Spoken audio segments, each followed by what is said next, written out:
அடிக்கடி ஜெர்மன் சொல்கிறேன்னு கோச்சிக்காதீங்க, இவரும் ஜெர்மன் போயிட்டு வந்தாலான்ட்ருக்கு அப்படின்னு. மொத்தமாகவே ஜெர்மனுக்கு 2 தடவை தாங்க போயிருக்கேன். மொத்தமாகவே 17 நாள் தான் இருந்திருக்கேன். ஆனால் ஜெர்மனை பற்றி நான் பேசுகிற மாதிரி ஜெர்மன்காரங்களுக்கே தெரியாது. ஏன்னா ஒரு இடத்துக்கு போனால் அப்சர்வ் பண்ணுவேன். நம்ம எல்லோரும் என்ன பண்ணுவோம், டூர் போனால் டூரிஸ்ட் பிளேஸ் போவோம், நல்லா சாப்பிடுவோம், ஃபோட்டோ செல்ஃபி எடுத்துகிட்டு வந்துடுவோம். ஒரு நாட்டுக்கு போனால் அந்த கல்வியை பற்றி ரிசர்ச் பண்ணுவேன், உணவுகளை பற்றி ஆராய்ச்சி பண்ணுவேன், பழக்க வழக்கத்தை பற்றி யோசிப்பேன், என்ன பண்ணுறாங்க அப்சர்வ் பண்ணுவேன், ஒவ்வொருத்தங்க எப்படி நடந்துக்கிறாங்க. ஜெர்மன்லிங்க கணவன் மனைவியாக இருந்தால் கூடங்க ஒவ்வொரு இடத்துலையும் பாராட்டுவாங்கங்க. ரொம்ப பிடிச்சிருக்குங்க. ஒவ்வொரு நாளும் சாப்பிட்டு முடிச்சோன்னே ஹேய் ரொம்ப நல்லா இருந்துச்சு அப்படிம்பாங்க. கடைக்கு போய் ஒரு பொருள் வாங்கிட்டு வந்தா ரொம்ப நன்றிங்க அப்படிம்பாங்க. ஒவ்வொரு அங்கே எங்கேயும் மிஸ்ஸே ஆகாதுங்க. சர்வரை பாராட்டினா சர்வர் கோச்சுக்குவாருங்க.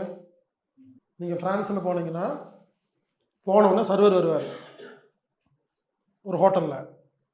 வந்தோடனே அவர் பொசூர் அப்படிம்பார். பொசூர்னா நல்ல நாள்னு அர்த்தம். நீங்கள் திரும்பி பொசூர்னு சொல்லாமல் 2 இட்லி கொண்டு வாங்க அப்படின்னு பார்ப்பாரு. அறிவேல் உனக்கு,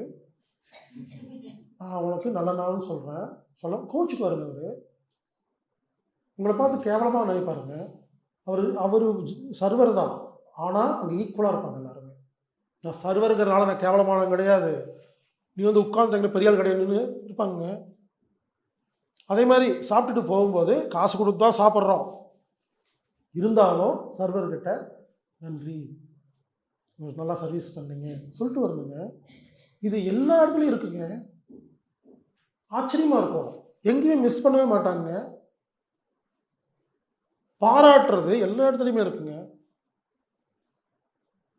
சின்ன சின்ன விஷயத்துக்கு பாராட்டுவாங்க. நீங்கள் அடுத்தவங்களை பாராட்டி பாருங்களேன், அவங்களுக்கு உங்களை ரொம்ப பிடிக்கும். அப்புறம் பாராட்டு சம்மந்தப்பட்ட இம்பார்ட்டண்ட்டாக அவங்களுக்கு புரிய வைங்க, அப்போ அவங்க உங்களுக்கு பண்ணுவாங்க.